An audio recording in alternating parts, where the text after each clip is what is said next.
آیا تا به حال به مرگ فکر کرده اید که در چه زمان و چه مکانی به سراغ ما خواهد آمد؟ مرگ همیشه در اطراف ما پرسه میزند و راه فراری از آن نیست. دقیقاً طی مدتی که شما در حال تماشای این ویدیو هستید، انسان‌های زیادی بر روی کره زمین جان خود را از دست می‌دهند. بیش از 100 نفر در هر دقیقه. هر روز در اقصا نقاط جهان بیش از 150,000 نفر دیگر نفس نمی‌کشند. جسد بعضی‌ها دفن، بعضی‌ها سوزانده و بعضی‌ها در مکان‌های عجیب پیدا می‌شود.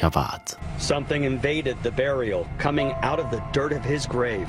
As you see in this photo taken by a relative, it's a bare leg on another corpse. اول از همه با ماشین‌های حمل جنازه شروع کنیم. همانطور که همگی می‌دانید، از این خودروها برای جابجایی اجساد استفاده می‌شود. اما شاید دیدن این تصاویر شما را کمی شوکه کند. این تصویر در سال 2016 در شهر چروم در ترکیه ضبط شده. جسدی که از پشت ماشین حمل جنازه بر روی آسفالت یک خیابان شلوغ می‌افتد. همه خودروها برای برخورد نکردن با آن از راه خود منحرف می‌شوند. اما بد نیست بدانید این اتفاق اصلاً چیز نادری نیست. اگر در اینترنت یک جستجوی ساده انجام دهید، با ده‌ها عکس و ویدیو برخورد خواهید کرد و این اتفاقات به حدی متداول و عادی شده که موضوع شوخی فیلم‌های کمدی نیز شده است. داستانی که در ادامه خواهید دید شاید باعث شود تا نظرتان راجع به هایپرمارکت‌ها عوض شود. داستان افرادی که از پارکینگ رایگان هایپرمارکت‌ها استفاده می‌کنند و روزها و حتی ماه‌ها جسدشان در داخل خودروهایشان باقی می‌ماند.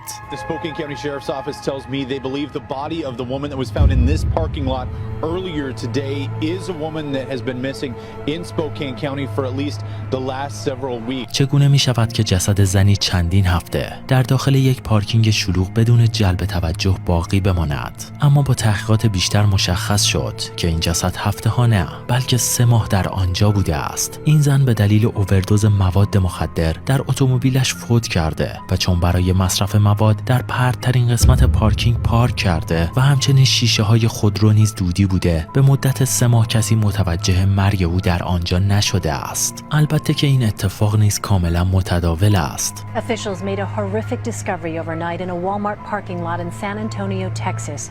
8 people dead in the back of a sweltering truck. 8 جسد پیدا می شود. این تنها شروع ماجراست. موردی دیگر. Found that Marine 48-year-old Ron Stark dead and naked inside a car at the Walmart parking lot. There was signs that the body had been there for an extended period of time. Police say as long as a month. اگر تصور می کنید که اجساد تنها در پارکینگ های مراکز خرید پیدا می شوند، این مورد را هم تماشا کنید. A woman's body is found inside a Walmart bathroom. جسد این زن بیش از 3 روز در دستشویی این مرکز خرید بوده است. کارگران به دلیل قفل بودن در بر روی آن کاغذ خارج از سرویس را نصب می کنند و به مدت 3 روز کسی متوجه حضور یک جسد در آن کابین نمی شود.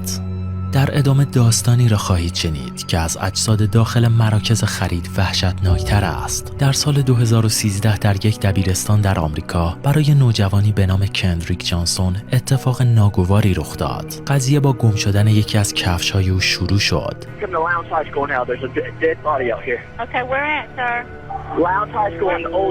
این جسد متعلق به کنریک است. زمانی که کنریک از این کفپوش‌های بزرگ بالا می‌رفت، کفشش داخل یکی از آنها افتاد و وقتی سعی داشت کفشش را از داخل آن در بیاورد، به داخل یکی از آنها افتاده و دچار فلج موضعی می‌شود و نهایتاً به دلیل سخت شدن تنفس در داخل این کفپوش جان داد.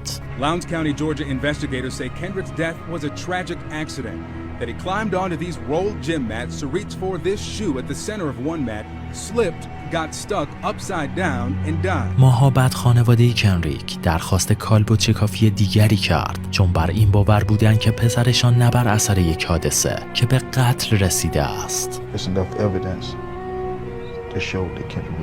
پس از نبش قبر کنریک و کالب و چکافی مجدد جسد او، موضوع بسیار ترسناکتر و عجیبتر از قبل می شود، چون مشخص شد که تمام اندامهای داخلی بدن کنریک خارج و به جای آن بدنش با کاغذ روزنامه پر شده است. So what exactly did the Harrington Funeral Home do with Kendrick's organs?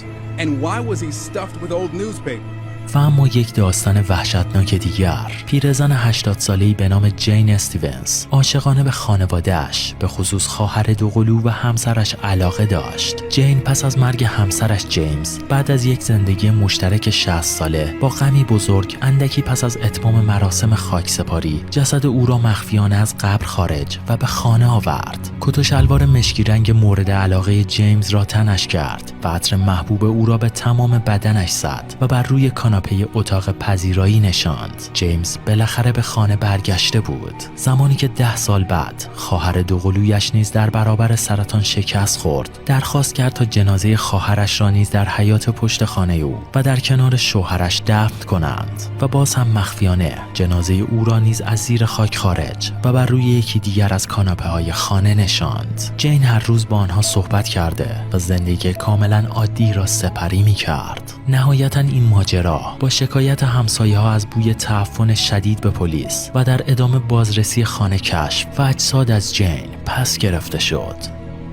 مردی که داخل تصویر می‌بینید دکتر کارل تانزلر نام دارد. او بعد از مهاجرت از آلمان به آمریکا با افراد بسیاری که گرفتار بیماری سل شده بودند برخورد داشت، ولی یکی از این بیماران با تمام آنها متفاوت بود. زمانی که این بیمار به نام ماریا هویوس برای معالجه نزد او آمد، کارل سریعاً او را شناخت. زمانی که کارل کودک بود، یکی از اقوام فوت شده‌اش در خواب عشق زندگیش را به کارل نشان داده بود و ماریا کاملاً با آن دختر شباهت داشت. با وجود تمام تلاش‌های کارل، در سال 1931 ماریا بر اثر بیماری سل جان باخت. کارل از خانواده ماریا درخواست کرد که برای او یک مقبره سنگی و بزرگ بسازد و همچنین تمام هزینه‌های کفن و دفن او را نیز تقبل خواهد کرد. خانواده فقیر ماریا به سرعت با این درخواست سخاوتمندانه کارل موافقت کردند، اما تمام اینها بخشی از نقشه شوم کارل برای جسد ماریا بود. کارل هر روز بعد از اتمام کارش به گورستان رفته و با وارد شدن به مقبره شبها را در کنار جسد در حال پوسیدن ماریا میخوابید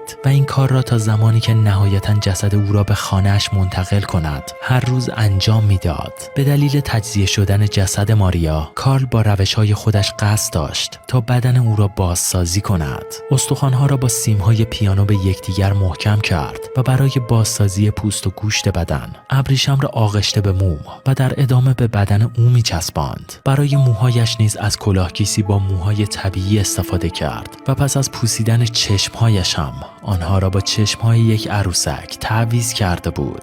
نهایتاً تا وقتی که این جسد که به مانند یک عروسک بر روی تخت کارل خوابیده توسط پلیس کشف شود 9 سال طول کشید. با درخواست کالب و چکافی خانواده ماریا، تمام کارهای جنون‌آمیز کارل بر روی جسد تایید شد که این شامل برقراری رابطه جنسی نیز با او می شود. در آخر جسد ماریا پس از بازگردانده شدن به حالت طبیعی در یک مزار بی‌نام دفن شد تا کارل دوباره او را پیدا و کارهای شومش را بر روی آن تکرار نکند. نهایتاً 10 سال بعد کارل نیز مرده در خانه‌اش پیدا شد، در حالی که عروسکی به شکل ماریا را در آغوش داشت. به سراغ داستان غم‌انگیز بعدی برویم.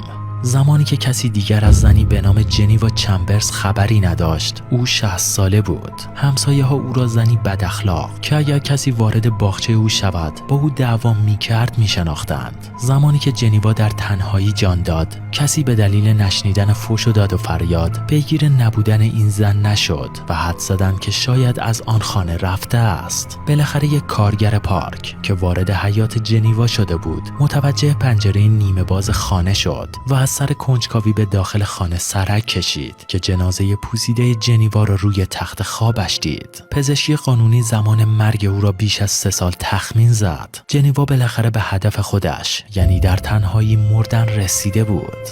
اگر فردی سالم و با یک زندگی عادی هستید، توجه شما را به داستان بعدیمان جلب می کنم. این دختر انگلیسی به نام جویس کلی وینسنت در خانه‌ای کوچک در مرکز شهر لندن زندگی می کرد. جویس به دلیل فشارهای روحی و روانی ناشی از خشونت‌های خانگی دچار افسردگی شدید شده و با فاصله گرفتن از دوستان و خانواده‌اش ارتباط خود را به کلی با همه قطع کرده بود. در سال 2003 با کمک انجمن خیریه جامعه‌ای که در زمینه کمک به افراد آسیب دیده از خشونت‌های خانگی فعالیت می‌کرد، به این خانه کوچک نقل مکان می‌کند. در تاریخ 25 فوریه 2006 پلیس وارد آپارتمان او شد و با جسد متلاشی شده جویس که پس از بازگشت از خرید سوپرمارکت 3 سال در کنار آن بسته‌های خرید افتاده بود مواجه شد. در سن 38 سالگی، زمانی که آخرین نفس‌هایش را می‌کشید، هیچ کس از جمله خانواده، دوستان و همسایه‌ها از او خبری نداشتند و حتی نگران او هم نبودند. با اینکه از روی باقی مانده جسد علت مرگ مشخص نشد، ولی پزشکی قانونی قوی‌ترین گزینه را حمله ناشی از آسم دانست.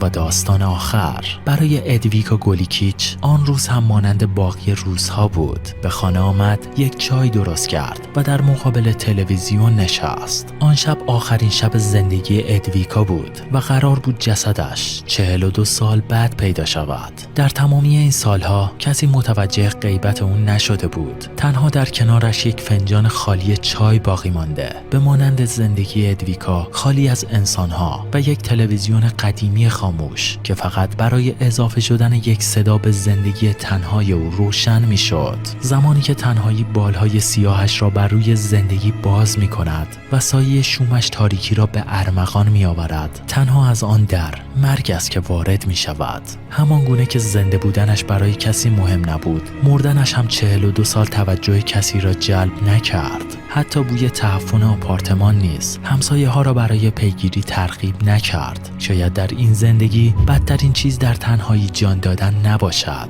بلکه در کنار انسانهایی که باعث تنهایی تو شدن مردن بدترین چیز ممکن این دنیا باشد. تنهایی از زمان کودکی مانند ماری از پشت سر ما در حال خزیدن است. از ترسهای ما تغذیه می کند و هر روز آن جثه بزرگش بزرگ و بزرگتر می شود، ولی این اشتها تمامی ندارد. از اینکه تا آخر ویدیو با ما همراه بودید از شما بسیار متشکریم و امیدواریم که از دیدن اون نهایت لذت رو برده باشید. پس در آخر باز هم مثل همیشه تا دیدار بعدیمون خیلی ممنون که هستید.